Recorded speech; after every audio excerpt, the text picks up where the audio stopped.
the commentary season begins for Joe Lydon and Ray French. Yes, Steve, all thoughts of a possible move to a new £30 million stadium by Wigan are forgotten as the 92-years-old Central Park hosts yet another rugby occasion, and the visit of the Kangaroos, no ordinary occasion for the youngsters here in Lancashire. Wigan fans, many of them have trekked from Ireland, Scotland and Wales and the Channel Islands, would you believe it? And the first arrivals of the 4,000 to 5,000 Australians who are coming for the test were queuing up here as early as 12 o'clock.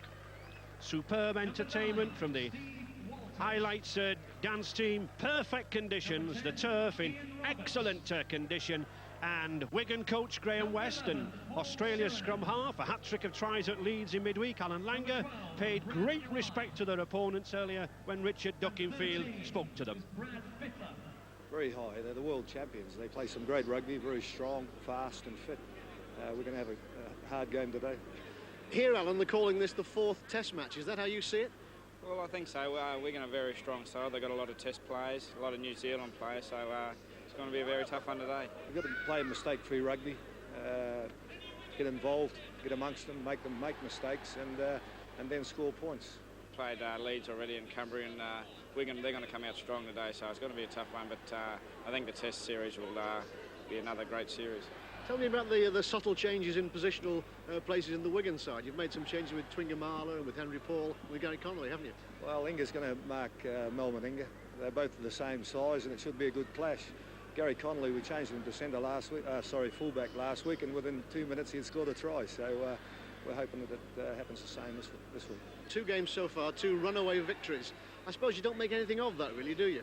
No, not really. But Leeds come out strong early, but we just had to, out-enthuse them early and get on top, and that's what we did and got a roll on. But Wigan's going to be a different story today.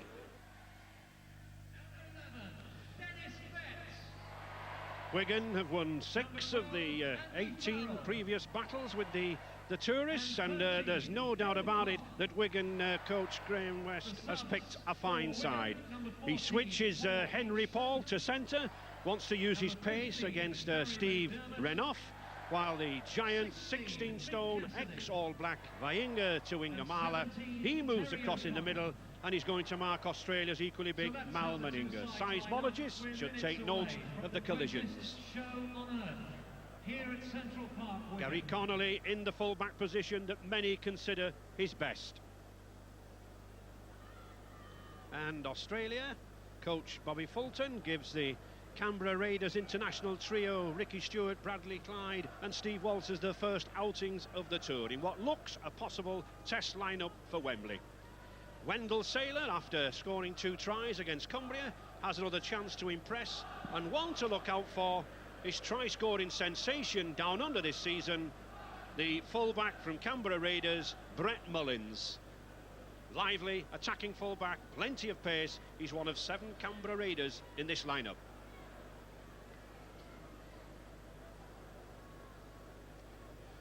Ricky Stewart brought in for his first match. He's battling with the man we've just seen on our screens, Alan Langer, for the scrum half spot. Intense competition there. And a huge crowd, possibly the biggest crowd at Wigan for many a year. And there we see Australia with the advantage, and 1967 since Wigan last beat the Kangaroos.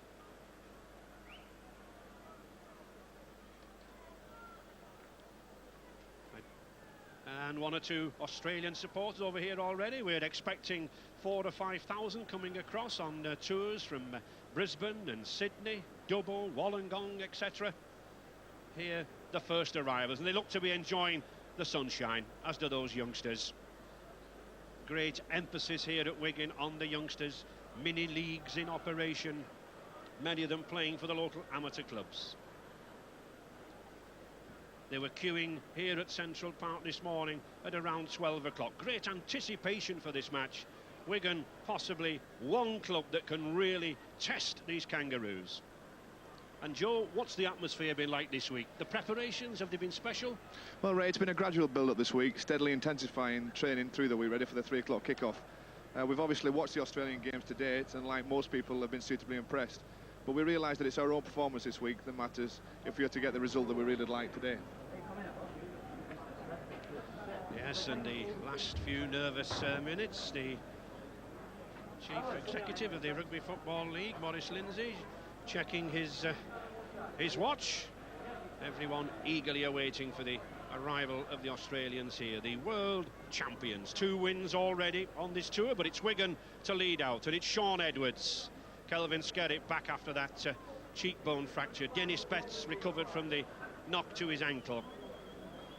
Martin O'Fire and Jason Robinson, we're looking for a lot of tries from them this afternoon. They certainly look in serious mood.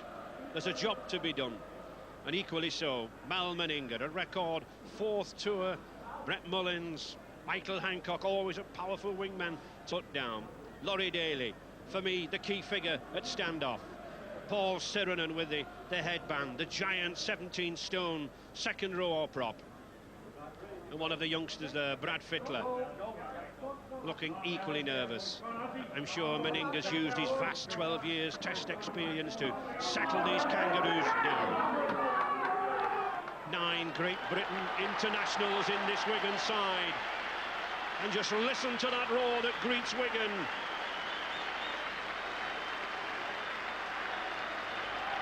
Tremendous support for Shaun Edwards and his men. He knows how important this game is for British Rugby League, and as a pointer to the Test series. Great friends, Meninga and Edwards, yet great rivals. Australia, the green and gold, feared throughout the world in Rugby League. Well, Joe, you've been through this on many, many occasions. The feeling going through the Wigan players' minds. Obviously nerves will be a big part now. They just want to get on with the game. You know, they get the start of the game, the kick-off, that's the big thing. When the whistle goes, the nerves tend to drain away from you, and you just concentrate on the 80 minutes ahead. It is a fact, Joe, that as a player, you just can't wait for the kick-off, can you? No, it's the same at Wembley. Any big game, big occasion, all those butterflies you have in your stomach, they soon disappear when the whistle goes and the first collision made. There are the 2 skippers, Mal Meninga, a record 4th Kangaroo tour, and at an age I think I would kindly describe him as 30 years plus that. And Shaun Edwards, well, 11 seasons in the game and bidding to become the Great Britain skipper. 2 great competitors on the world stage.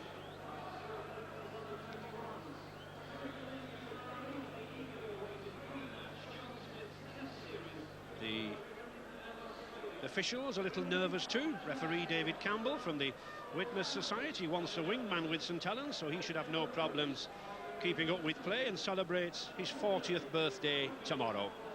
The man in charge of the Challenge Cup final at Wembley last season. 6 seasons as a Grade 1 official. A big game for him. And Wigan, the World Club Champions, versus Australia, the World Champions. Records and pride at stake. I don't think, Joe, I've ever seen Central Park looking better. Well, I think the Australians must have brought the weather with them. Obviously, we've seen the grand final over there, and a lot of the games that Australia have played in on this tour. The weather today is beautiful, and I'm sure just what they wanted, if not Wigan.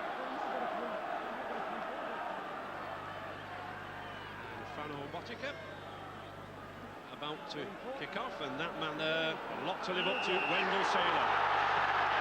And we're off. Paul Sirenen, bringing it ahead already. I think we can sense some bite into that to tackle there. Martin Hall and Kelvin Skerritt right into the Australians. But in the Sydney League, players there, like Bradley Clyde, used to the intensity of this tackle.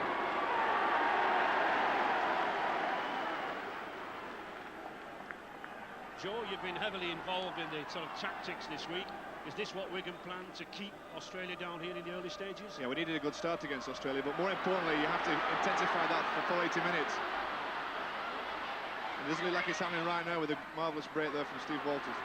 And that certainly wasn't the start that was needed. Wendell Saylor being forced into touch, but Steve Walters there taking advantage of a little slack marking. That's the kind of quality player that the Australian side possesses.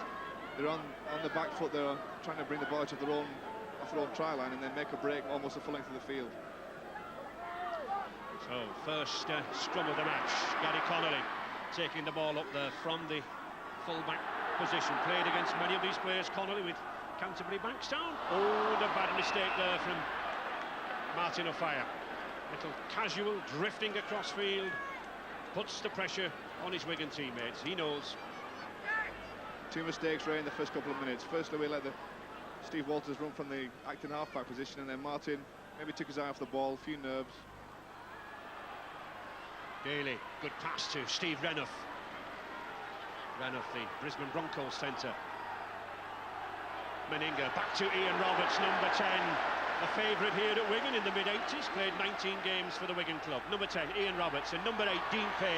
I was very impressed with him at Leeds on Wednesday night. To Ricky Stewart, putting the development through. Oh, and here's a good chance. He's racing through. And number 12, Bradley Clyde. He's in for the touchdown. And that's a dramatic blow for Australia. Clyde, normally in the loose forward position, stunned everybody there. First try on tour in his first appearance. A real blow to the British champions. Bradley Clyde. And a man who told me this week that he wanted to play in Wigan to improve his game. You notice here the switch back inside. The ball there behind the player. Bradley Clyde takes the ball on the bus, running straight. Gary Connolly can't get across to cover him. A great try to start the game.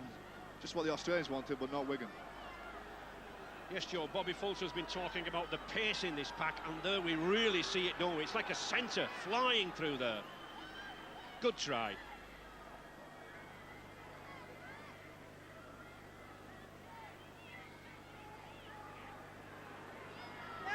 And the goal kicker, surprisingly, Laurie Daly rather than Mal Meninga.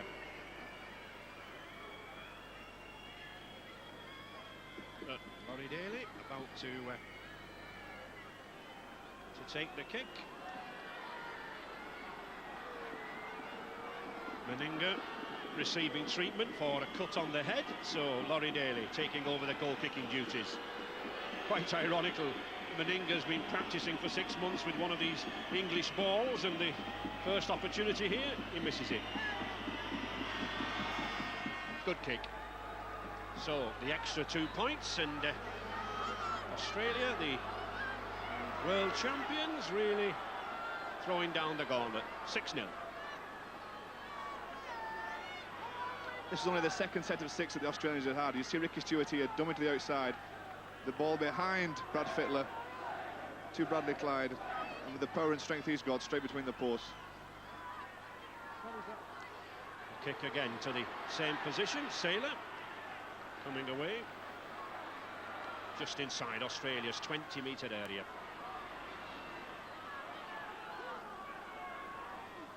The scorer, the 18th Kangaroos to visit Great Britain since 1908, and according to coach Bob Fulton, one of the strongest, and they certainly looked at these forwards taking control in these early stages there. Sirenen and Stewart at the helm, putting pressure on Gary Connolly, but he's up to it. He's got Robinson outside him. Well tackled there by Steve Renouf. Wigan hoping to break this 39 successive club match winning run of the Australians, stretching back way to 1978. Botica. Andy Farrell.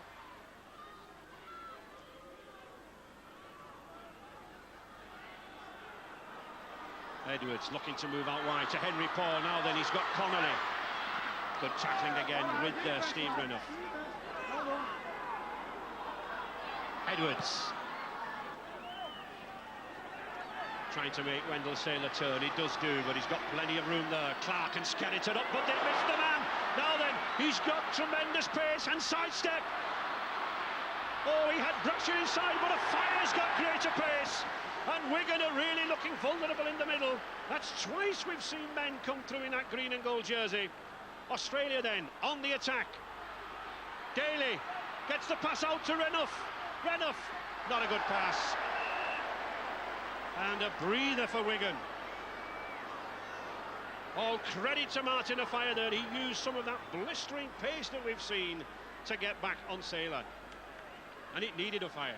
It did need a fight. It also needed a bad ball from Renouf here to save Wigan's vacant, really. The ball went into touch there. It looked like they could have scored again.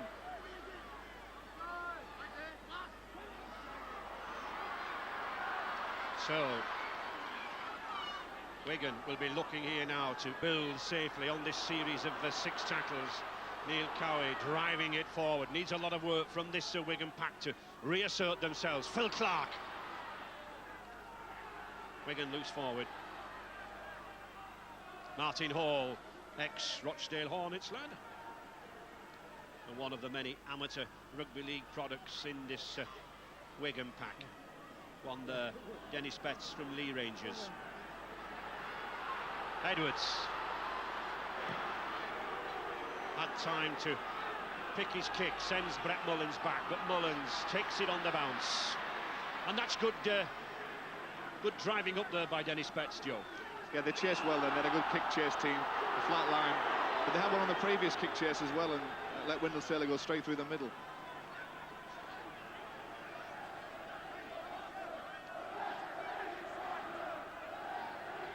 Meninga back on the field now, having suffered a cut to the head.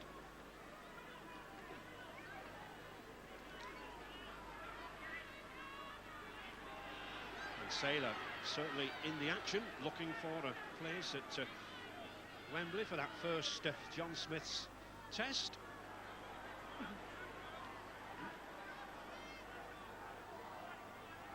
Roberts, big, tall, manly forward. Stewart.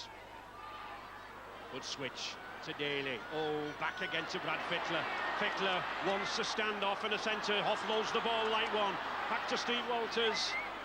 Certainly these Australians indulging in some superb handling. Daly again, Wigan again, smack around the marker system. Oh, Tuingamala there. In for the first tackle on Mal Meninga. That's one of the clashes we were talking about. Stewart. Good chip kick, well taken there by that hooker, Martin Hall. He saved the day, Joe. He did. I think one of the key things we'll see today is the Australian Ricky Stewart at halfback, spraying these long passes wide and also switching the point of attack from one side to the other, and it's caught Wigan on a few occasions. What sort of defence are Wigan using then against that, Joe? Well, we've been using the slide defence, but it's no good sliding if you're not going to make the tackle. Somebody has to be committed and take them on with the ball. Henry Paul. Perhaps we should explain that sliding defence, Joe, to some of our viewers. Yeah, basically the player on defence, once the ball has been passed, will move across and just tail the inside man to try and cover any move that might come back on the inside. But it's okay sliding if you're not going to make a tackle. You know, you have to make the tackle and stop the play. Gary Connolly, a long kick, but well covered again by Brett Mullins. Been one of the outstanding successes for Canberra Raiders, the Aussie club champions this season. Sailor again.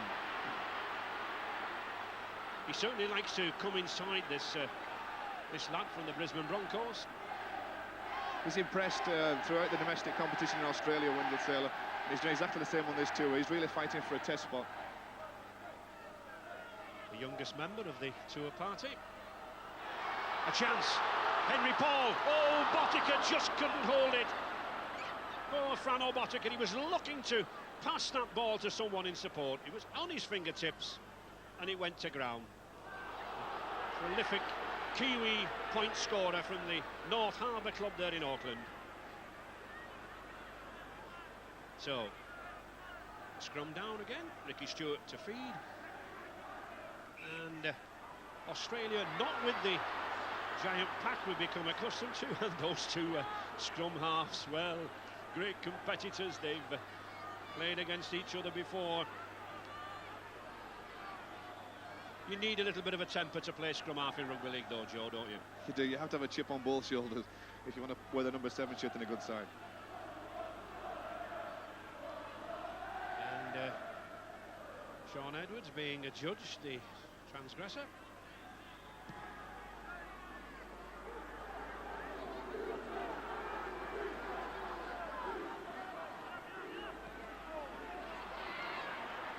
Another tactic by the Australians, very often using this wingman. He's a very big man, Michael Hancock, to come inside, soak up a little bit of pressure, draw the forwards in. And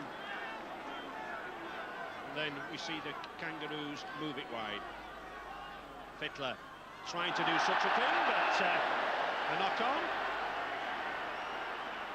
by Meninga. Fittler with a long ball in front of Bradley Clyde there. Mal Meninga just couldn't get his fingertips to it. A little bit low and dropped it. So they do make mistakes as well, the Australians. It's not just the Wigan team today. Actually, Joe, it's interesting. In the two games against Cumbria and Leeds, two big victories, but there were 35 handling mistakes from the Aussies. Yeah, you know, they're over here now playing with a different type of ball. That could be something to do with it. And obviously they're still trying to knit together as a team yet. But I don't think you'll see that many mistakes today. Henry Paul having a great battle there, but once again Wigan have surrendered possession. They just cannot afford to do this. Henry Paul, only a youngster. And a penalty against Wigan. Sean Edwards not lining up behind the marker, Franobotica. So Australia once again on the attack, led by Daly. Owen looking for Clyde again. Two teammates with Canberra Raiders. Know each other's play. Roberts, the prop, who has to bear the brunt. Good long pass once again from Stewart. Oh, and a superb inside pass. Renouf, he's got plenty of pace. He shrugs off Edwards. Can't get the ball away to Hancock. But this again, it's desperate for Wigan. Shuffling in defence here. Australia from left to right. Stewart looks for support. He finds Roberts. Dimpé. Daly. Mullins. Oh no, did that look a forward pass? It is. But dare I say it, Joe, Australia are opening Wigan up in the middle. Splitting them all over the field, Ray, not just in the middle. These long passes from the likes of Daly and Stewart are making life very, very difficult for Wigan. And if that ball hadn't been slightly forward, that would have been another 4-point try for Australia.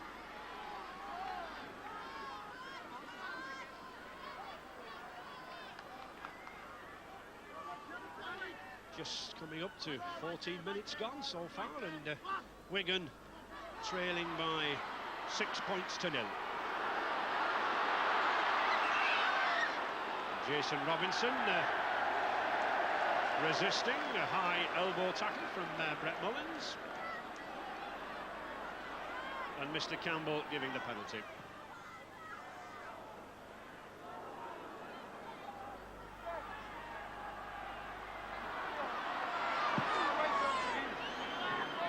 Skerritt again looking to play himself into the Test team, and that's significant, Joe, the territory advantage. It is. It's shown the Australian dominance in this first opening quarter of an hour. That's better there from Wigan's Andy Farrell.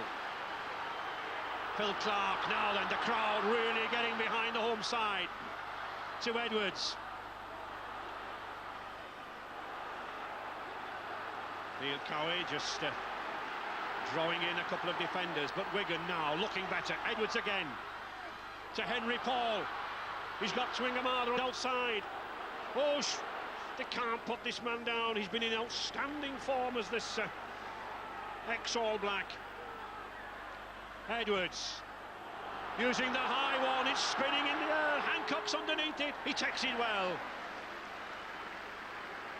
But a good tackle from Farrell. Now then, Wigan need to keep the pressure on Australia down here. They can't afford any gaps in the middle. And they can't afford this, Sergio. The acting half-back coming away like this.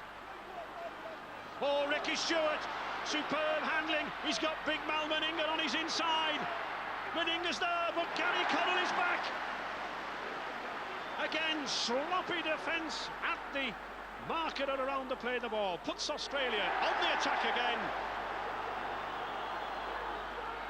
And good play from Gary Connolly. He comes up with the ball.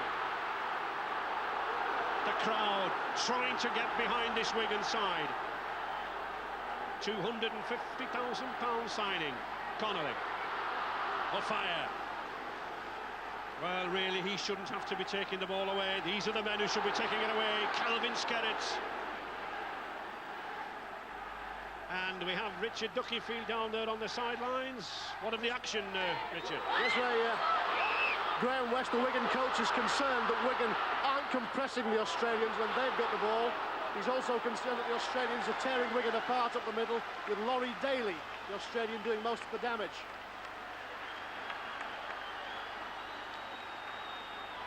Yes, Laurie Daly, he didn't have such a good tour in 1990, only played in 5 matches with injuries, but he's certainly lighting up this trip. But I personally think, Joe, it's around the play the ball area where Wigan are slack. Yeah, that's where Australia are making most of the yards, especially when Wigan have Australia on their own line, when they should be really keeping them there and putting a little bit of pressure on the Australians. They've been slack at marker and on 2 occasions let Australia come nearly the full length of the field. When you think, Joe, there are over 300 play the balls in an average match, you know, you've got to get a grip of them, haven't you? That's the first place you have to make things work right. But this is better now. It's Wigan on the attack. Phil Clark. They desperately need points. Henry Paul, the young junior Kiwi. The ball needs to be moved quickly. Not a good pass. The ball must be moved very, very quickly from that acting half-back role and the first receiver. Dennis Betts, one man with the power and the pace to punch a hole in this Australian side. Jason Robinson trying to squeeze his way through. Oh yes, he's there! Jason Robinson, the youngster, Billy Whiz as he's known to those fans. He brings Wigan back in the game. At 6 points to 4. He's been in excellent form this season, and Wigan certainly needed it from that youngster. Sheer strength from such a small man. Wriggled his way through. No respect to the reputations, and the 4 points are there. It's that size you mentioned, Ray, that helps him here. Comes off the blindside wing to give the forwards a hand, really. Takes them on in his size and his low centre of gravity. Pushes away from Ricky Stewart, dives over the line, and that's just exactly what Wigan needed to get back in this game. Yes, people say he's only a youngster and he's small, but tremendous upper body strength. Just look at him here. Powerful, shrugs off Ricky Stewart, and he's in. And delight on his face. Well, well, well, he loves that.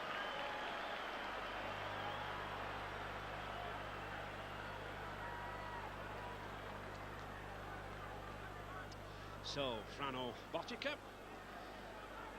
not scored a lot of goals this season, has been out injured, but of course the #1 goal kicker in World Rugby League, raced to 1,000 points in just 93 matches here with Wigan.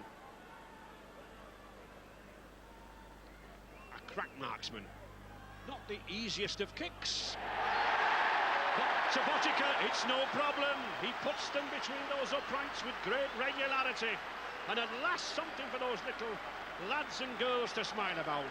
Wigan 6, Australia 6. Very kind of like at the acting half-back, just pops the ball up to Jason Robinson. I think the Australians were expecting a forward to come charging on that. Instead, they had small, fast Jason Robinson. And I say a lot of players, both in our game and overseas, think they can take this man high because he's small, but he has that upper body strength and on that occasion powered over the line. Yes, a lot of works on the weights during the summer for that wingman Jason Robinson. And here's another youngster. Farrell. Edwards beginning to come more and more into the game and bringing the likes of Betts and Farrell and Phil Clark now. It's the Aussies on the back pedal. Calvin Skerritt driving in. Suddenly Wigan have moved up a notch, Joe. They've had to do, Ray, but let's hope that try now will settle down a little bit and they can play some football and really put the Australians under a little bit of pressure, both with the ball and on defence. Would you encourage Shaun Edwards to be kicking downfield at this stage? Yes, but if he does kick, they have to have a good chase, and also once they've made that chase, they have to keep Australia pinned down in their own territory for a period of time, just to put a little bit of pressure on them.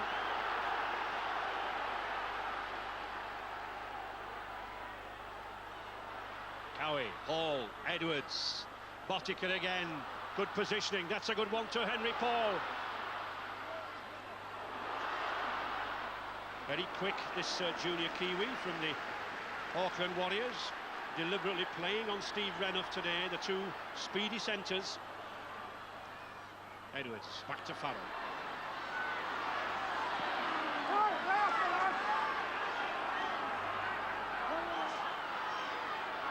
Edwards again. Clark finds support in Betts, but the Australian defence up very, very quickly. Back to Edwards again, keeping this ball moving. Botica down this side, he's got Tringamala. Tringamala going himself. Wendell Saylor did a good tackling job there, but still Wigan on the attack. Martin Hall driving forward. Clark. Edwards, Australia on the rack here at the moment. And is that a penalty? Mr. Campbell blew the whistle very, very quickly. Just taking his time, sorting the matter out. He's certainly going to have a word with somebody. He wants the clock stopping. He's going to have a word with Kelvin Skerritt. And Kelvin Skerritt going in the sin bin for... Well, he signalled with his left hand that it was for yapping, for talking back. I think Ray gave the initial penalty here for using the elbow when he came in with the ball. And then after the penalty was given, Kelvin Skerritt must have said something to the referee, which has resulted in 10 minutes in the sin bin. Well, certainly Skerritt should not have been leading with the elbow, but that sin bin there, which could be costly to Wigan. Too much talk. Very firm decision there from Mr. Campbell.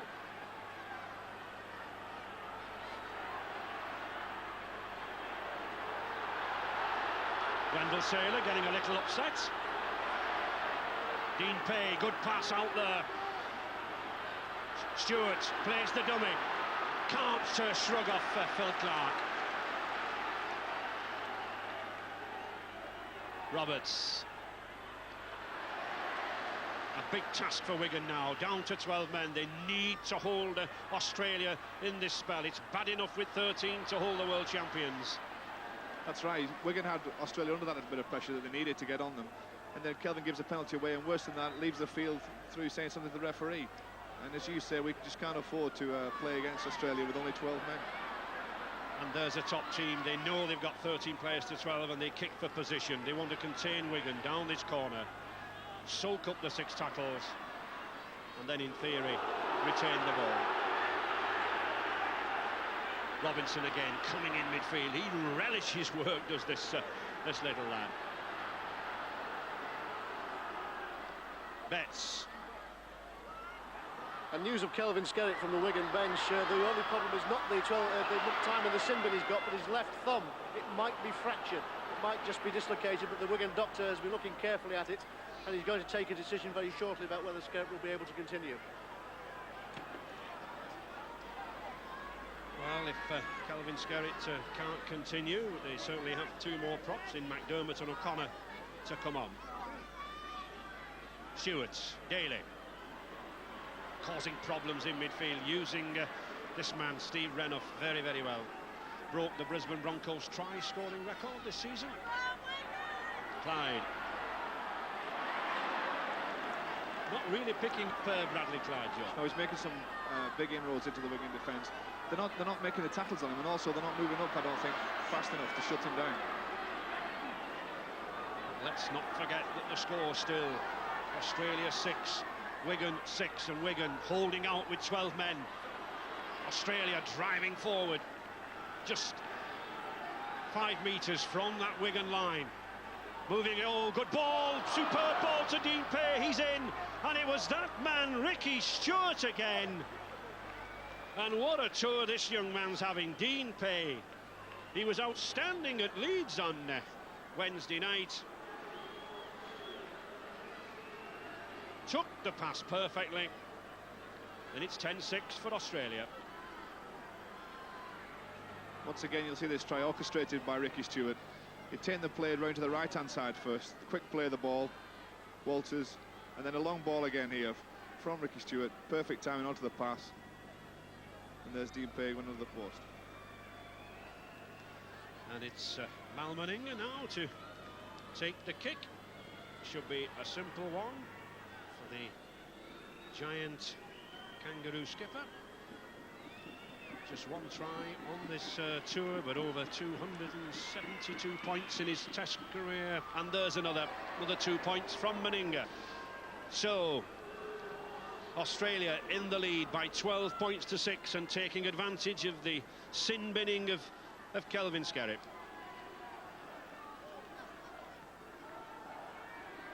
And Mick Cassidy coming on, Joe, for Neil Cowie. This is the try though, Ray. I think the Wigan defence actually ready. They moved up quite fast, but he just went between the two of them and neither made the tackle. Very speedy for a prop. Number 8, Dean Pay. It was also the speed of the pass that made the impact there as well. Not only the straight running of Dean Pay. Do you think Cassidy coming on for Cowie because Kelvin Skerritt has gone off, a fresh man while there's only 12 men? Yeah, I think they were going to spell them, despite Kelvin going off, they were going to spell the forwards with 3 forwards on the bench and the pace of the game. You know, I think that we had to do that. We are playing under local rules, if we call it, for the substitutions. The two sides can make 4 substitutions. They have 4 players, but only 4 substitutions can be made. Stewart's electing to kick this time. Just quite content to soak up yards and push Gary Connolly back there. Going almost inside Meninga, but not quite. And there is Mick Cassidy. Botica.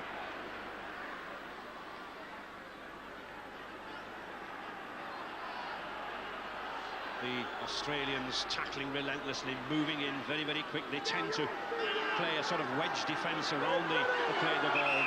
The defenders very, very close to the play of the ball. And a quickly taken penalty there for Soronen being offside at the play of the ball.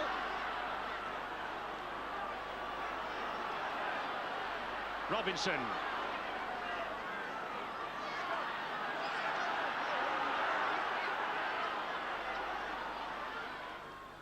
Botica. Oh, the pass, I think, a little bit too far forward for Paul. Saylor. Wigan on a winning run themselves, 15 matches without defeat, stretching back to April of last season. But under pressure here. And here is this prop forward again. He's certainly making a bid for a test spot, Joe. As are all the teams, all the Australians out there today. But you mentioned before that while Kelvin Skerritt's off the field, we're a man short. The Australians are using the space that's out wide.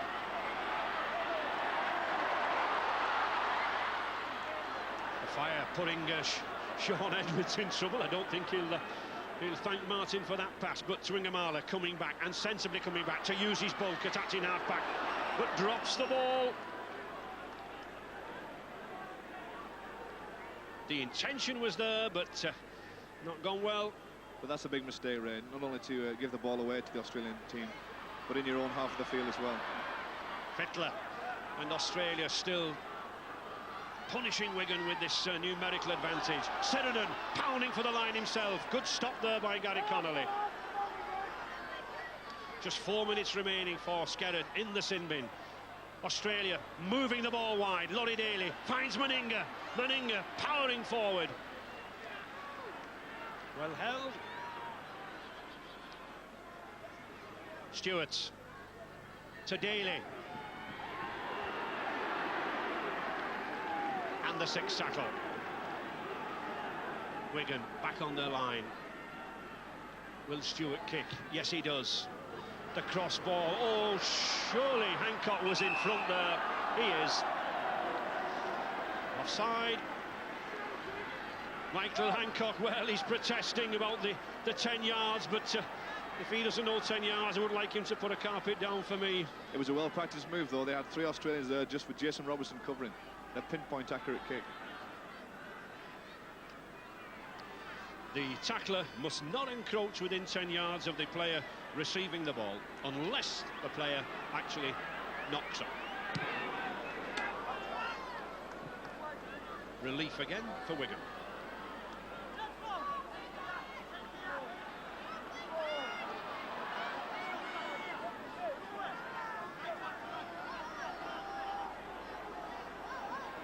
Chris Betts was doubtful earlier this week with a knock to the foot, as was Edwards here with a thigh injury. Good launching, Andrew Farrell. Good defensive work by these Australian forwards. Back to Cassidy.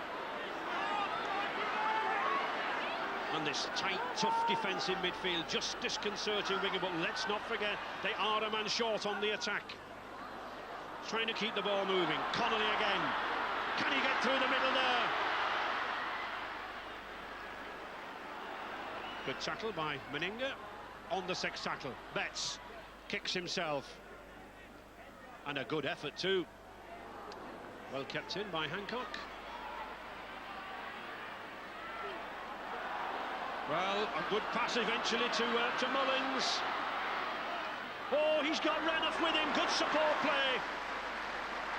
But good defence again from Wigan. Sean Edwards getting back there, using that role as a sweeper. The switch, back to Fittler. Fittler, as good loose forwards do, carrying the ball outstretched, and Skerritt back on the field now. So Wigan back to 13.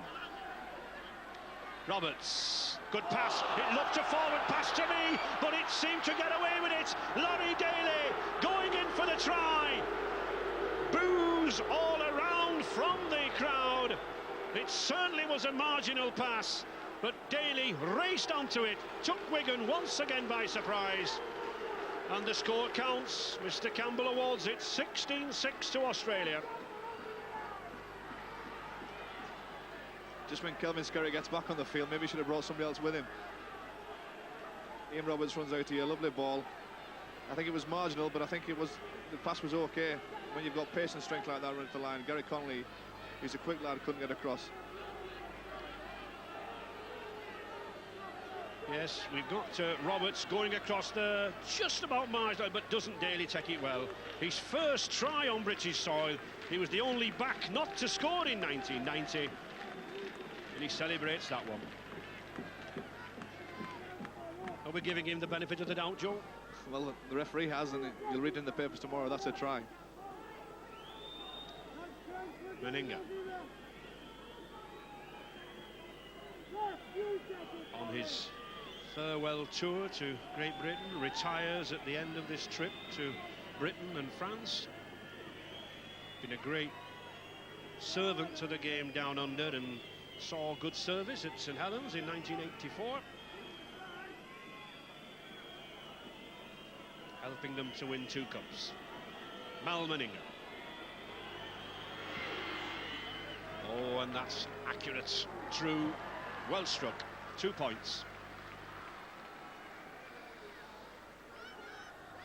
You see Ian Roberts here coming slightly across the field on an angle, and Laurie Daly straightening up, running straight and hard and true. Just caused a little bit of indecision in the covering defence, and Daly strains it up, and then they're in 2 minds. Yes, showed great speed there, did the Canberra Raiders standoff. Tipped as the next captain after Meninga for the Kangaroos. So Wigan trailing by 18 points to 6.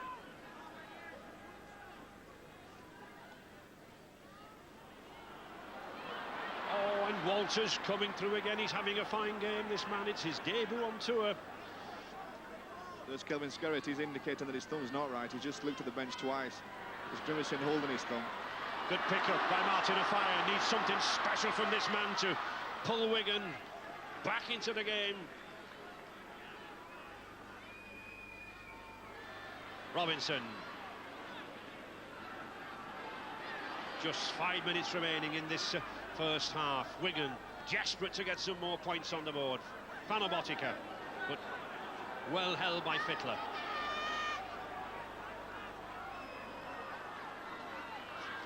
Farrell having a good game.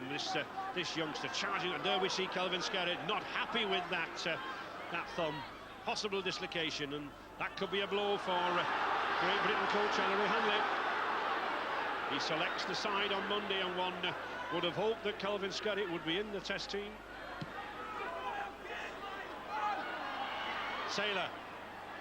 kept his eye on the ball, took it well, and beats the two men. Sends Mullins down the centre. The Australians are always prepared to throw that pass. Even if it's a little risky, they still let go of the ball, knowing that if they do make the break, then they've got the support there and make a large amount of ground. Dean Pay to Renouf. Oh, and Renouf can certainly not stop this man. He's a flyer. He's in for the try. Steve Renouf. Again, another try coming out of nothing. The flyer from Wondai in Queensland puts the score out to 22-6, and he had that man Dean Pay to thank once again. Wigan are looking a little ragged now, must be said. Pay goes across, shows the ball.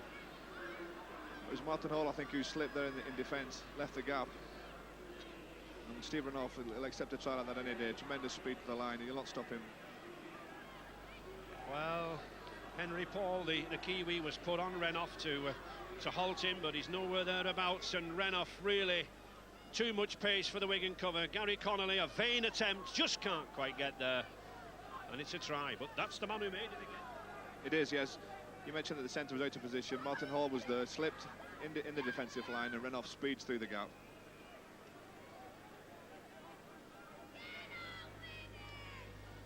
So this huge crowd here at Central Park, very quiet as Mal Meninga and his green and golds give a superb rugby exhibition. A lot of talking, a lot of consternation there behind the posts. Certainly not lacking in effort or application, this Wigan side. A long time to go yet.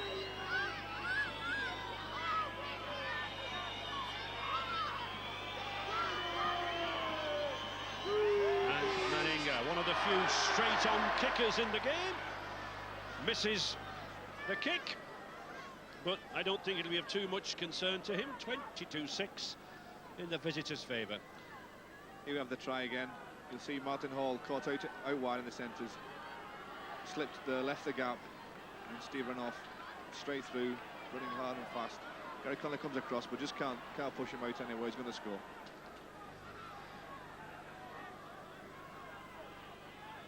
We mentioned though earlier that the Australians, Ray, want to force this ball. They want to pass the ball on the tackle, and it's causing Wigan an awful lot of problems. That was Sean Edwards then launching an attack, looking for the gap down the middle, doesn't find it. Fickler comes across well. I was talking to Bobby Fulton in midweek, and he was saying that British fans would see a different style of Australia, a much more open style this time. And that's exactly what we're seeing, that they're throwing the pass about, they're backing up, they're supporting each other. And in the past we've seen just a steady grinding game where they've won possibly in the last 10-15 minutes. Now they're throwing the ball around, they're playing some very attractive football, and it's paying off. And certainly his proud boast to me this week that he's got a set of the fastest forwards in the world looks to be true. Bradley Clyde there again, Stewart, Daly, and Hancock coming in well off the wing. All these Australians now looking for the ball, but good tackle there by Tuingamala. Roberts. And another good tackle there by McDermott, the substitute. Fittler. Oh, good one-handed passes from Walters and Fittler. And another good pass from Sirinen out to the tackle. Dean Pay again, this number 8, he's running like a back. The fifth tackle. Stewart. A little chip kick, Robinson's there. Sensibly just knocks it back. But it's more pressure on the Wigan side. When Wigan make the tackle, they have to get somebody around the back of the play to stop them offloading this ball. It's going to be very tiring for them to do so, but somebody has to go into the tackle, and if they can't stop the ball, then another player has to go around and stop them offloading the ball to a support. Bobby Fulton there, and Jeff Carr, the manager, just making their way to the dressing rooms. Obviously, must be content with this first half. Hancock again. He always takes some putting down, does this Michael Hancock. He's 14.5 stone, powerful runner. Stewart, Clyde, revelling in this second row spot. And Hancock on the wing. Fittler, the man whom I think Bobby Fulton is grooming for the test loose forward position, a good ball handler. Another good ball handler here. Stewart launches the big Meninga, and a clash there between Meninga and Tuingamala. There's something like 32, 33 stones there. Walters. He still gets that ball away, as does Sirinen. Stewart. Good recovery there from Robinson. A little fisticuffs in the middle there. Sirinen and McDermott, and Sirinen looks quite aggrieved. He's a big man to tangle with. 6'6", 17 stone 11. You don't tangle with him so very often. But Barry McDermott prepared to mix it, but certainly not referee David Campbell. And let's be quite honest, we don't want any of that. We've had some superb rugby, an exhibition from the Australians, and good passing and running from that man Sirinen. But I think Sirinen was a little bit upset that he was hit after the ball had gone. Barry McDermott continued the tackle, put him to the ground, and I think that's where the incident started. And we could see there that the referee David Campbell had spotted the incident immediately, that McDermott went in, but allowed advantage. But the Australians not taking the shot at goal, keeping the pressure on Wigan.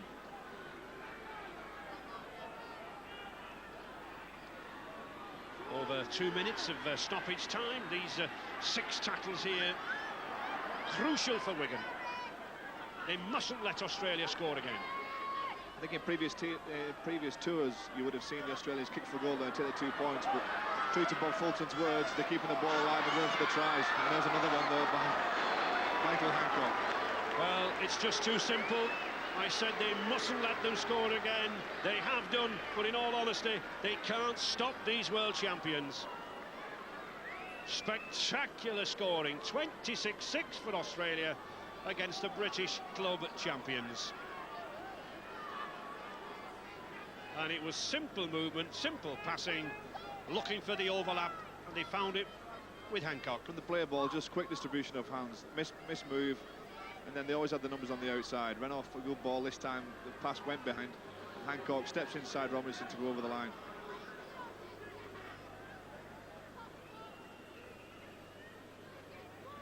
Yes, straight across the line, and of course Paul's committed, Robinson's committed, and then Hancock, doesn't he step well off that left foot, and it's a try.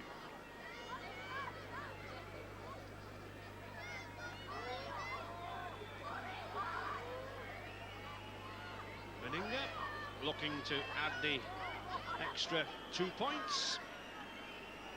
As I said earlier, one of the very few straight-on kickers in the game these days. This used to be all the vogue many years ago, but not now. It's more round the corner style, and this style doesn't seem to be too successful.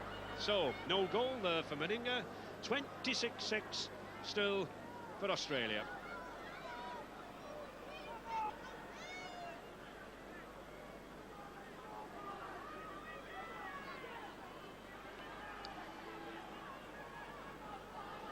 Try fast hands across the line. Ricky Stewart, long ball. Sirinen offloads, ran off again without taking the tackle. Then Hancock, that step off that left leg, beats the cover to the try line. Sirinen driving in just over the Australian 20-metre line. Good resistance. And the time stopped again. Mr. Campbell stopping the clock. Should have charged here. Barry McDermott went over the top. Mick Cassidy went a little bit high, and Barry came over the top of him. So I said that was a slightly high tackle, and I think the referee's going to call him out here exactly for that offence. Well, here we see the Kangaroo, and it certainly leads the elbow, does McDermott. Very similar to Kelvin Skerritt. Again, no need for that, and it looks to be Paul Sirinen. He's certainly in some difficulties there. And he's a big man who takes a powerful knock, but as he comes in here, He goes side on, and there we see that elbow. I'll be very, very surprised if McDermott isn't spoken to and dealt with by the referee. That's frustration in the Wigan game. Frustration we don't normally see of this club team. You know, they're usually a very controlled side, and that was an aspect of the game we don't want to see. And I just hope that Paul Siren's all right and returns to the field soon. Well, he certainly looks to be in considerable difficulty. The Australian physiotherapist certainly wanting to take him off, to have him looked at in the dressing room. A very nasty incident. But Mr. Campbell is going to play on as soon as Paul Sirenen is off the field. Very, very groggy. For the second half, Joe Lydon and Ray French. Yes, Steve, they certainly have been awe-inspiring strike scorers there, like Steve Renouf, and it's the pace and the passing that really, Joe, has excited me. All departments they've been outstanding. We mentioned that they try and play an attractive brand of football, and that's exactly what they've done the first half. They've kept the ball alive, they've thrown it wide, they've brought the short ball inside, and really they've had Wigan defence in tatters at times. Yes, it's very unusual to see the Wigan defence in tatters, but if any side can reduce a defence to tatters, it's these green and golds. Paul Aitchison coming on for Wigan, and Frano Botica off at the moment. So another substitution. Paul Aitchison coming on, and it's Aitchison who gets his first touch there. Number 14 sends it to Andrew Farrell, and even the wingmen like Saylor coming in to help with the tackling.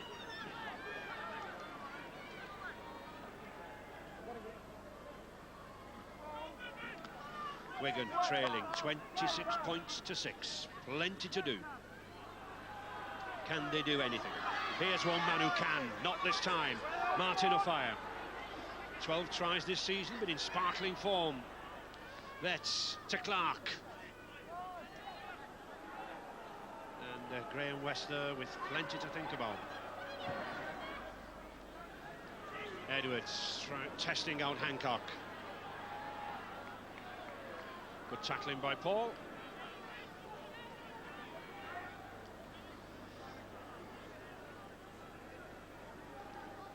And substitute David Fairley, a try scorer up there against Cumbria.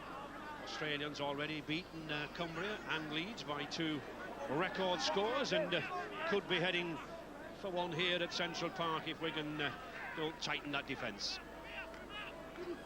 That would have been the big call at half-time, I think, from Graham West. They'd have said to the Wigan lads, listen, you have to get your defence in order. We have to slow them down around the play of the ball and move it wide. And also, when you've made the tackle, stop them releasing the ball to support players. That'll be the big call at half-time, and let's hope that the Wigan players can do it.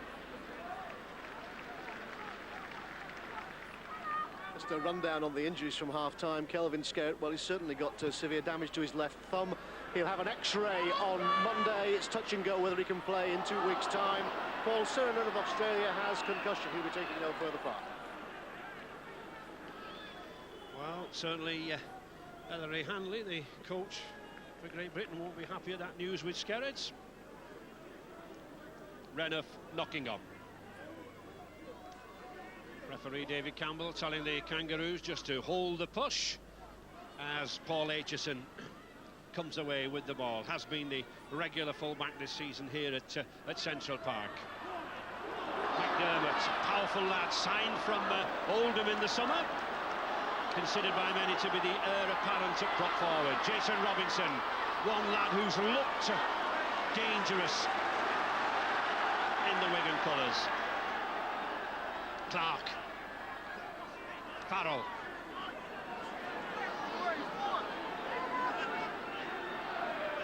Australia massing their defence around the play of the ball, forcing Sean Edwards to move back inside. To Tuimala, he's got a little space on the outside. Oh, well taken by Tuimala, he's driving it down, and that's a try! Oh, that's a superb try by the giant All Black. He made something out of absolutely nothing there. Beautiful piece of football. A little chip kick over the top. He gathered the ball with one hand. He's so delicate on his feet for such a big man, and then shrugged off the full-back at the corner. He did make something out of nothing. To a viewer who didn't know him, he may look clumsy, but he has all the skills here. The little chip, the fancy footwork, regathers the ball on the run, and then he's got strength and power to take him past the defender, little step and over the line. That's a great try and exactly what Wigan needed. He certainly exhibits all the skills here. Edwards hemmed in on the inside. Martin Hall gets the pass. Now just look at Tringamala here. He's almost obstructed. He has to force his way through. Takes that ball beautifully with the left hand and steps inside. Superb effort. And Wigan fans' emotions rise again. The kick from Andy Farrell from the touchline. Not got the accuracy, no goal, says referee Campbell, but at least good heart there for Wigan. 26-10. Wigan down but not out. There was actually nothing on really. They went back to the blind side. The Wigan team went back to the blind side, and Inga, little chip over the top, beats Wendell Saylor and Bradley Clyde for pace, regathers very, very well on the inside, and then steps just inside Mullins to crash over. Let's just hope that puts the heart back in Wigan team, and they make no mistakes on this set of 6, and a good kick and chase. That's exactly what they need. Signed for £400,000 last January and making a big impact now.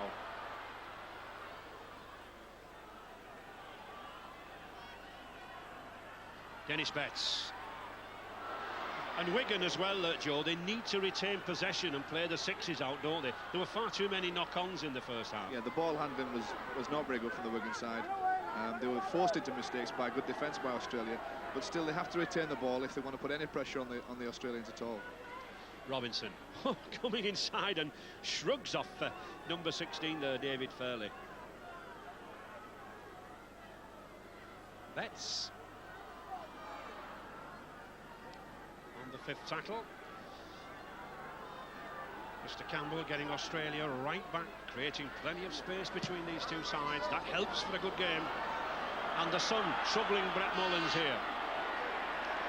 Probably not used to too much sun down there in the colder Canberra.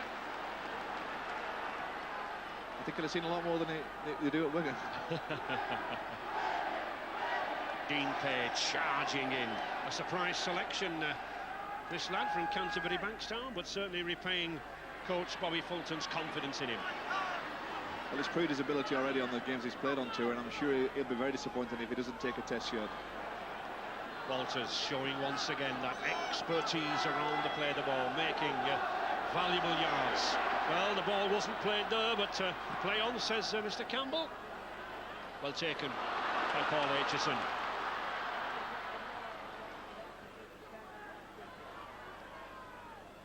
Robinson again, helping the forwards out.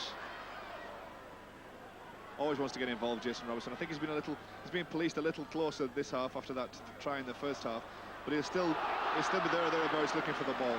And I must say that not only Robinson, but the boy McDermott's having a very good game, Joe. Yeah, he wanted to be on from the start. He was disappointed to be on the bench, and now he's got his chance. He has to prove himself and run hard, tackle hard. Sean Edwards can't find any way through. The 5th tackle, surely Wigan will put this ball right downfield. Martin Hall having a go at that. Picked up well by Hancock. Rarely goes down to the first tackler.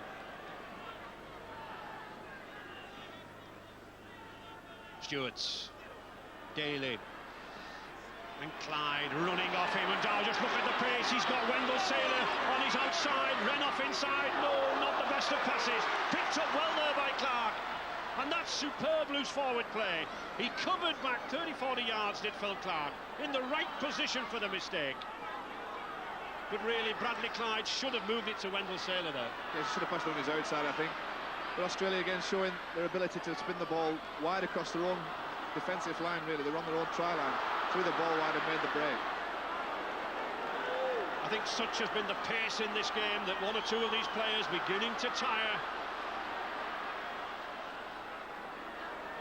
But the gap's still not opening in midfield as far as Australia are concerned. Martin Hall coming away well there from the outside half-back position. Henry Paul, the chip kick. Well took by Brett Mullins, and a good counter raid from Mullins. Now then, this man, 6'3", he's long, he's tall, he can stride, and he's going to score a try out of absolutely nothing. I mentioned right at the beginning of the grandstand programme to keep an eye on this man. That's what he can do, Brett Mullins. A magnificent performance down under this season. He spotted the gap, put his head back, and he had the pace to outrun everybody. Henry Pollard made the kick through. It was neither here nor there. He didn't want to put it long or short. Got caught in two minds. Brett Mullins picked up the ball, and in the broken field of play, streaks away though. Excellent broken field run in to score. Here he comes. He's looking for the gap. He sees it. He goes for it. 6'3", a long stride, head back, good athlete. And let's give credit to Phil Clark there, the loose forward. He's back there once again, just hasn't got the pace to stop the try.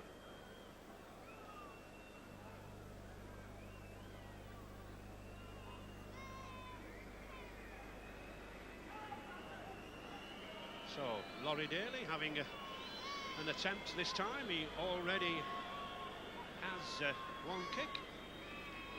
Obviously, Mal Meninga not quite happy with the English-style ball. On the 20-metre line, towards the new stand here at Central Park. And if we are looking for crumbs of comfort, Joe, they haven't got a goal kicker, have they? Well, if they keep scoring the tries at the rate they are, they won't need one. That's probably the only thing they've got going against them. Mullins here, tremendous broken field running. He spotted the gap, Henry Pollard put the kick through and then missed the tackle, and Brendan Mullins went through the gap that he'd left, and 3/4 of the length of the field to go with try. And I think that try says something about this Australian side, Joe. Any side that can score from the distances that this Australian side are doing against Wigan, they are a magnificent outfit. Yeah, they've got it throughout the team, throughout the side and throughout the squad actually. They've got the power and size, and they've also got the speed combined with it. And those three things combined, you know, are terrifying to try and defend against. And once again, Walters comes away with that ball. He's got forwards with him, David Fairley.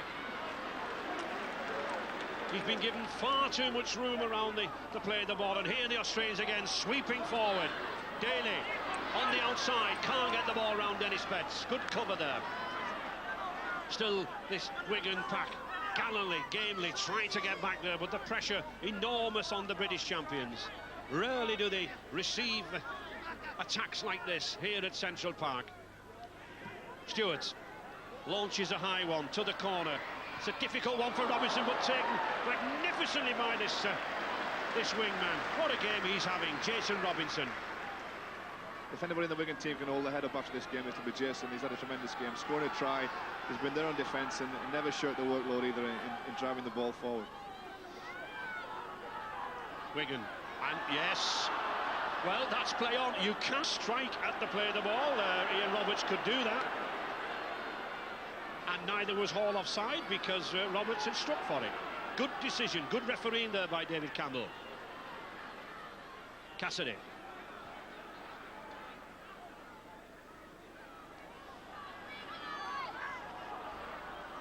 Good dummy by Farrell, just couldn't get away.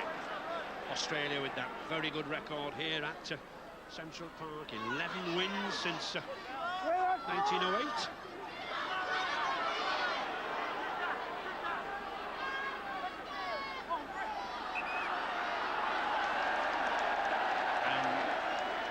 And penalty for Laurie Daly, not being square at the play of the ball.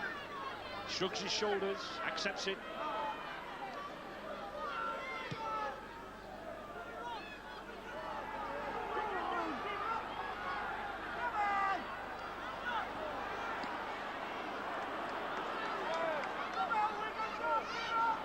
Mr. Campbell talking to the players on either side, really sort of calming them down, keeping a good rapport between the sides. It's Cassidy. Drives in. Sean Edwards looking to the blind side. Aitchison, very often you tend to find in rugby league one or two players hiding on the blind side. They're having a rest, but not these Kangaroos. Edwards, just saw the gap closed by David Furley. Number 16 there for Australia. This side to Henry Paul. Martin O'Fire finds Connolly, but so does Renouf. And Australia back on their own line, on the 5th tackle. Paul again. Sailor, Renouf underneath it.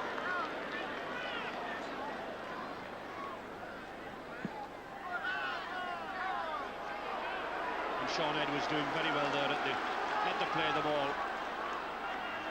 Well, I think he might have been offside there, Sean, but he gets away with it, he gets a tackle.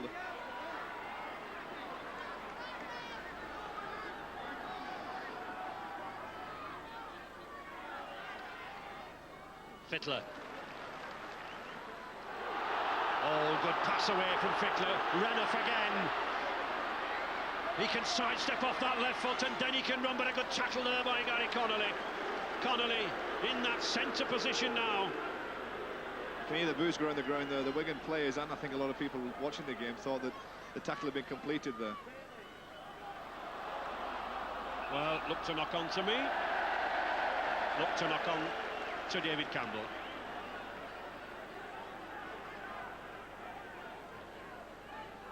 Wigan's head and ball.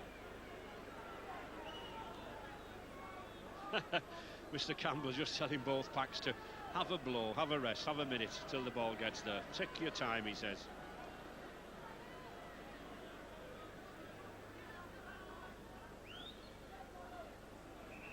Penalty. The prop on the near side, Ian Roberts, raising that left foot before the ball went in. You can't do that. He's got to keep his foot down. You'll watch the prop on the Australian side, Ian Roberts now striking for the ball. Good attendance here this afternoon, 20,057 here. Well, Ian Roberts is a little bit aggrieved at that. Now then, will Roberts receive 10 minutes in the sin bin for talking back? Well, the tackle was slightly high, but it was a good tackle. Then he followed down and pinned him down. Gives him a little bit of a facial. Well, it was a high tackle. There was the use of the elbow there from Ian Roberts, former Wigan favourite, but not this afternoon. I think that was a good tackle. I mean, it went in hard. It was slightly high, but it was below the neckline. It was on the shoulder region. Certainly, McDermott relishing the action. As a Wigan now, looking to score. Farrell driving in. At last, Wigan putting pressure on the Australian line. Edwards directing. Gets the ball to Connolly. I think he wanted Phil Clark to come there, actually, but Gary Connolly received it. And a penalty, quickly taken by Connolly, going for the line! Oh, and he scored! Yes! Gary Connolly brings Wigan back into the game. Piece of quick thinking by Connolly. Quick play the ball, speed of thought, speed of foot. Beat Australia, and it's a try for Gary Connolly, his 5th of the season. Speed of thought and speed of foot, you're right, Ray. He'd had the penalty given for the Australians pulling the ball out. Gary saw that the penalty had been awarded to him, took the ball, tapped quickly. The Australians hadn't retreated the full distance, and he managed to squeeze over the line. There he is. Struggling to get up here, Ray. He's been held down as well, Joe. Yeah, the ball was pulled out. He tapped it quickly to himself, sought the chance from the gap and went for it. And it was that man Roberts again too. He's a little bit upset at the moment, is Mr. Roberts. Well, I think he took a few bangs and a few hard hits. I mean, as the play is in the forward line, he's going to expect those, but I think he might be a little bit rattled for the last 10 minutes, and let's hope Wigan can capitalise on it. Andy Farrell. Powerful kicker. But not an accurate one this afternoon. Well, we've seen some superb tries, some magnificent play, but we haven't seen really accurate goal kicking. 30 points to 14 for Australia. Gary struggling here. Ian Roberts pulls the ball out. And just the referee let him take the quick tap. And eventually crashed over past Ricky Stewart's knee. Gary Connolly going off to have some stitches inserted just below his eye there. Fanobotica coming in, so he's allowed 10 minutes in the blood bin. Dennis Betts.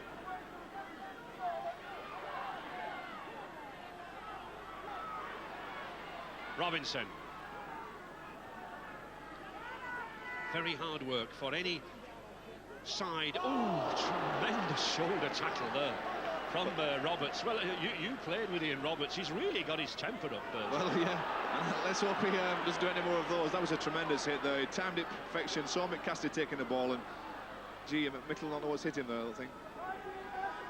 Well, Mick Cassidy got up and he's still on his feet. And so is Sean Edwards, and using his feet to good effect. Brett Mullins not too confident as to what he should do. And that's good tackling by Cassidy and Jason Robinson. Good running. When you put a good kick through, the chasers have got to be there. Now, Wigan, they've got to keep Australia down here around this 20-metre line. Bradley Clyde in possession. Back to Hancock, coming in the centre. You notice there, though, how Australia, as soon as they were pinned in a corner, looked to spread the ball very, very wide to the opposite side of the field, just to try and spread the Wigan defence. David Fairley.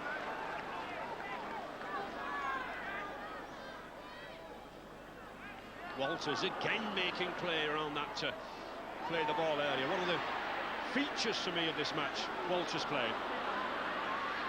Just 20 minutes remaining. Daly juggling, using the ball, now showing his paces.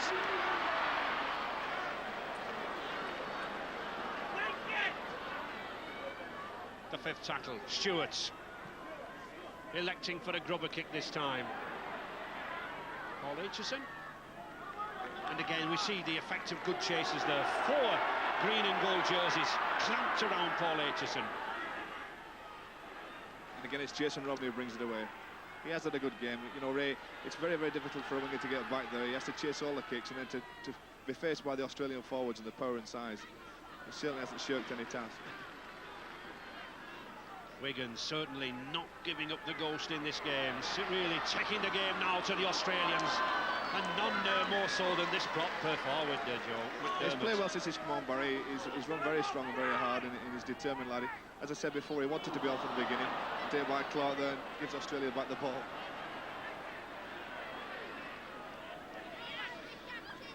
The force of some of the tackling from these Australians, I think, surprising the ball from the Wigan ranks. Roberts. Good tackle there from the smaller man, Henry Paul. But Australia ominously on this 20-metre line. Stewart, for once, not able to get his pass away. Dean Pay. Phil Clark, number 13 there, done a very good stint of tackling, but it's a switch play again from Stewart to Daly. And it's the speed of the play, the ball back to Stewart again. Oh, well taken again by Robinson. Positioned in the right place. Australia, no hope of taking advantage of the kick. But Wigan, penned on that line, desperate to get down to the other end of the field. And difficult to break this keen tackling.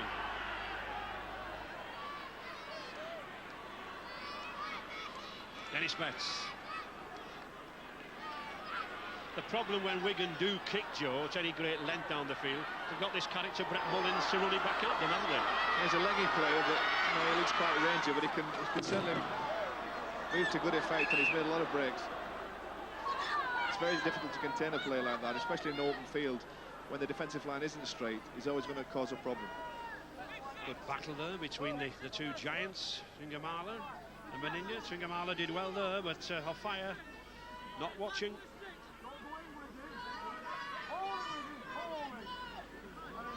So it's Australia's head and ball, perfectly positioned for a series of 6 tackles. Wendell Saylor coming in, trying to use that wide sidestep.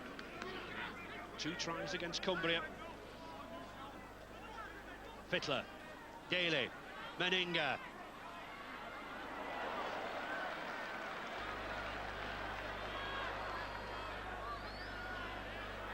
Steve Renouf taking a knock there. Brad Fittler, he's shown all the skills that used when he was playing at standoff for Penrith, now converted loose forward. Oh, a long pass. Just couldn't be taken there by Laurie Daly. Off his boots. Aitchison. Laurie Daly looked then as if to say sorry to Ricky Stewart for not catching it. That's probably the only bad ball that Ricky Stewart's given today. Clark. Good play. Henry Paul not had the opportunities out wide, being well covered. But here's one lad who has really tried in this cherry and white jersey, Andy Farrell.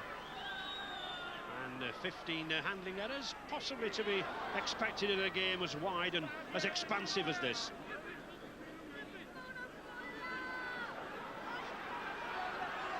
Hall to Ingamala. Really, it might employ Wigan, Joe, to bring Inga to Ingamala in mid a little bit to try to blast a hole through. Yeah, it was placed there by Graham really to cover Malmaninga, but oh dear, it was put there to cover Malmaninga, but he's not getting the breaks himself. So maybe you're right. Maybe he should come into the middle and look for a little bit more work. Hancock. The game in a little bit of a stalemate at the moment. Wigan tackling well, sensing that they've hauled themselves back into this game, and one never knows whether Australia are settled back content. But that's interesting. This half possession, 64% for Wigan, Joe. But they've not had the possession in Australia's danger zone near their line.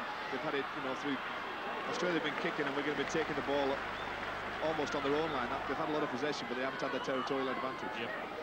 This is where possession counts, on the 20-metre line of your opponents. The ball to Saylor. Oh, he beats a fire on that outside, but he doesn't beat Tuingamala.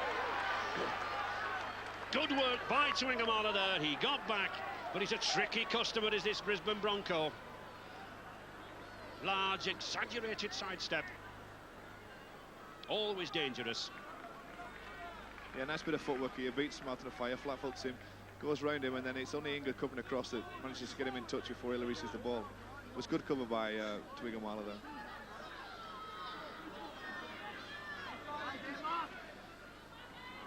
Wigan in possession once again. As Joe was saying, it's the possession at the other end of the field that really counts. Henry Paul. Good run to Frano Botica. Now then, he's got a fire with him.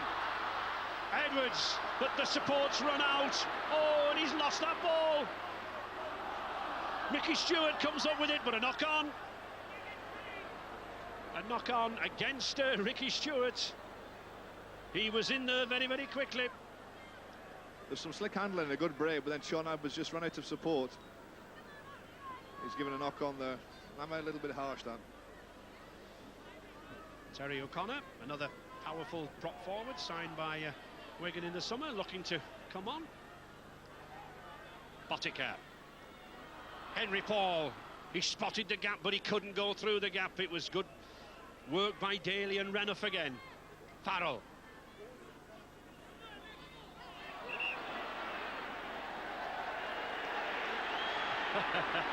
And a good sense of humour there from Mr. Campbell to Roberts. He said, look, I might miss some things, but I don't miss that. And this is what he doesn't miss. The ball sprised out.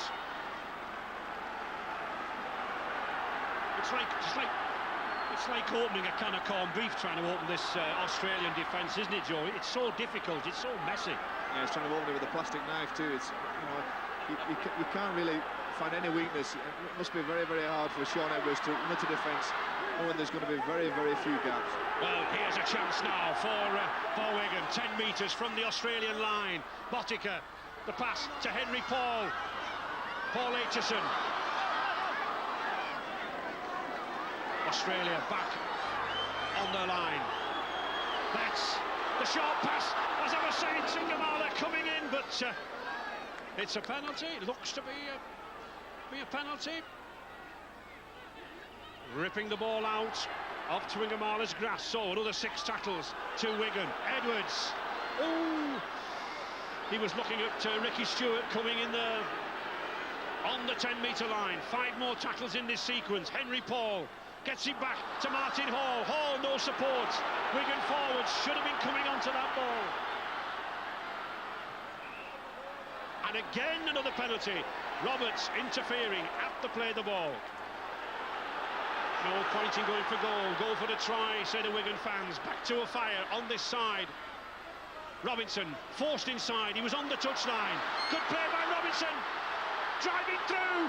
Oh, good run. Corkscrew run by the youngster. Australians moving the defence out to the right-hand side. McDermott driving in. Little slip pass, risky, but Edwards gets it. Cassidy does. Well, Wigan lost some ground there, but the roar coming now from this 20,000 fans urging Wigan on. Bottiger to Clark. Clark can't get the ball away. Well, clamped by Australia there. And once again they steal ball. And in fact, I think it's going to be 10 minutes in the sin bin this time for Mr. Roberts. Well, Ian Roberts said he couldn't wait to come back for Wigan. He played 19 times for the champions in 86, 87, and he ends up being sin binned. But Wigan on the attack. Farrell driving over the line. Oh, he's just held back. This is a good performance by Wigan. This is character. Coming back at Australia. Back to Edwards. To McDermott. Oh, a risky pass again. Still out. To Igamala, driving in. Still Wigan on the attack. Edwards calling the shots that stand off there. To Henry Paul. Can't get the ball away. Good tackling again by Renouf. This Australian defence holding. Edwards looks for the long ball. He finds it. Oh, that's a risky pass from McDermott. Australia coming away, big Meninga. And suddenly the pressure off the Australian line. Just 10 minutes left in this third match of the John Smith's tour. 30 points to 14 for Australia. But a creditable performance in this second half, Joe, from Wigan. Yeah, Wigan have picked the game up a little bit and picked the tempo up, but that was tremendous scrambling defence by Australia. They must have held out 3 or 4 sets of 6 there before Barry McDermott decided to throw a speculative pass, which was intercepted by Wendell Saylor. Yes, they certainly, as Joe said, scrambled the defence, got to the corners. Gary Connolly waiting to come back. Back to Daly, to Fittler. Oh, Fittler tries to step off that left leg. Clyde. Dean Pay likes to run at the heart of things. Furley. Meninga. And good defence. I think both of these teams will welcome the bath and the hot showers at the end of this game. It's really been a competition. Oh, good long pass. Renouf. What a forward pass. Well intentioned. And once again we see Australia there stretching Wigan wide. But the pass not accurate. Yeah, they've thrown it wide here. Quick hands, quick transference again. But that ball was just slightly forward there. Jason Robinson did exceptionally well here to lay off and just cause that bit of hesitation. And it occurred on the 6th tackle, so the ball handed over to Wigan. To Igamala. He's enjoying that battle with Meninga. Oh, now then! The fire almost away. Wendell Saylor just managed to get that leg. But this is good work from Wigan. Henry Paul beats one man, beats two, scrambles along the floor. And Connolly back in the game. The fire. The Juddy, the fire now then. Has he got the pace on Mullins? No. But he's got the pass back inside.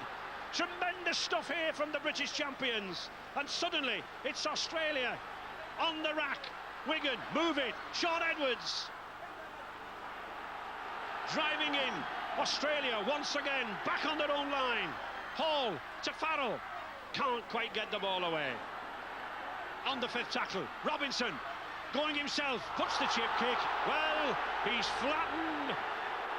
The crowd roaring for a penalty try, but in the opinion of the referee, it would have scored. That's the word, would, when the ball is kicked, and I don't think for 1 minute that Robinson would have got there, Joe. No, he's quick, but I don't think it was that quick. I think it has struggled to get to that ball, the speed it was going. But let's pay credit to Wigan. At one time they were reeling, at one time they were really going under, but they've come back and they're hitting Australia hard. I think both teams now are tiring though, Ray. There's a few mistakes through tiredness creeping into the game. The biggest factor that makes you tired though is the Australians' ability to take a tackle, you put all that effort in, and then they release the ball out to the back. And it's very, very hard to control. Connor, very keen, very eager to get into the action.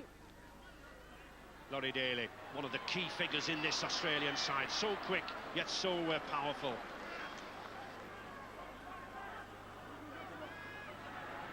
Oh, the long pass and a forward pass again. I think Ricky Stewart really is trying to pull the wool over the referee's eyes here with this.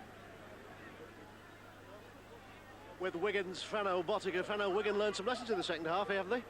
Yeah, our defensive performance in the first half was pretty abysmal, and we knew that we had to sharpen up a bit, and we've done so, but we've still let them run too much, given them too much room, and for the class side like Australia, they're going to capitalise on it, and that's exactly what they've been doing. And this is a class side, isn't it? It certainly is. We're certainly not playing up to our potential, and we've let ourselves down a little bit, but we haven't given up, and there's still a bit of time to get some points on the board. Thanks, Frano. I think those words from Frano Botica sum this game up. We haven't given up, and Terry O'Connor, signed from Salford, comes on. Steve Menzies, number 17, the young player of the year, wanted to come on for Australia. Edwards trying to dart away. You see how fast the gap closed. Sean Edwards saw the gap in the Australian defence, and as quickly as he noticed it, it almost shut tight again. Yes, in a normal league game, that would have been through. Well, that would probably be 4 points had he gone through there, and the support would have been there.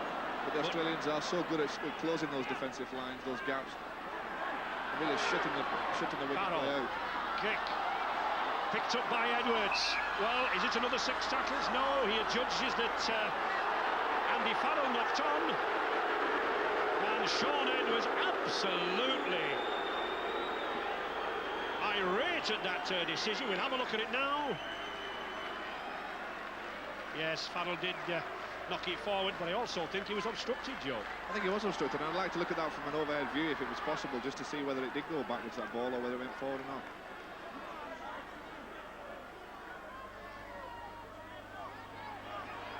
Australia then just consolidating, settling back. They are winning. They're winning comfortably. They don't have to do anything spectacular now. Just hold the ball. That's exactly what Dean Pay's doing, and he's held it well all afternoon. Walters. That looked a forward pass. That is a forward pass. Yeah, the Australians are getting a little bit sloppy here, Ray. You know, it's not the class performance to end off the game and the quality they've been playing. You know, Joe, a couple of years ago we did have the ruling whereby, well, we look at this first, Joe. Yeah, this is the one I was wanting to look at, where Andrew Farrell goes, and I'm sure that ball went backwards. I don't think it went forward at all. I think that could have been play on. I think the referee was wrong then. Yes, I think you're right. I think he was obstructed. And it's understandable why Sean Edwards was so... I was just saying about these forward passes, Joe. A couple of years ago, we were actually giving penalties for forward passes. Yeah, that's right. And the Australians want to play that type of football. You know, they used to play it very, very tight, mistake-free football. And in the last 10-15 minutes of this game now, they seem to have got a little bit slack. So it's Wigan. Maybe they can afford to do, though, Ray, with the scoreline at 30 points to 14. Yep. So it's Wigan, just 3 minutes left, but finishing the stronger.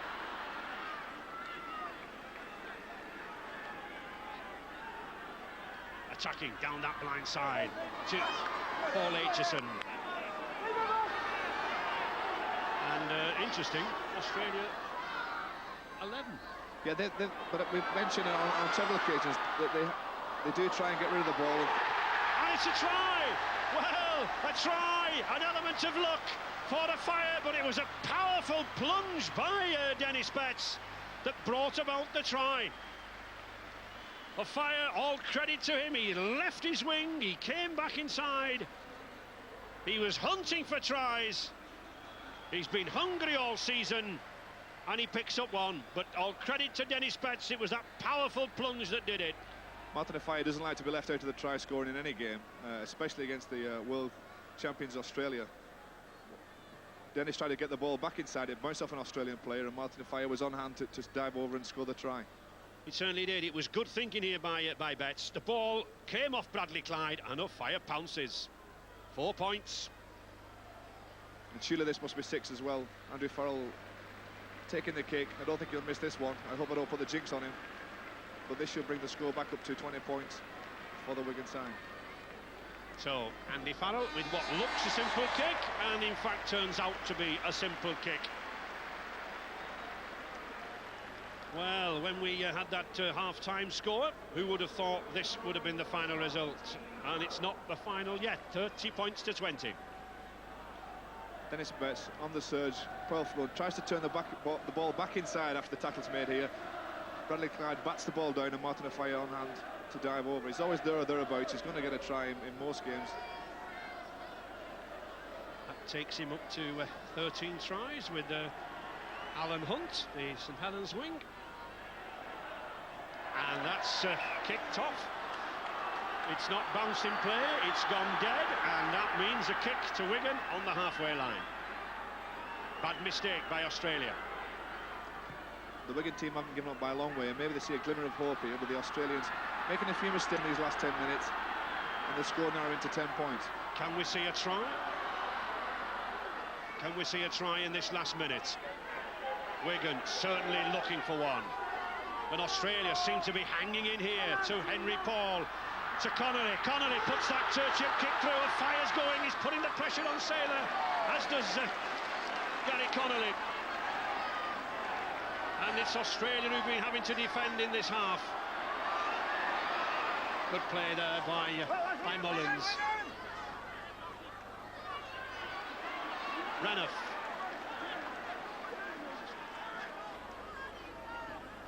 Into injury time now.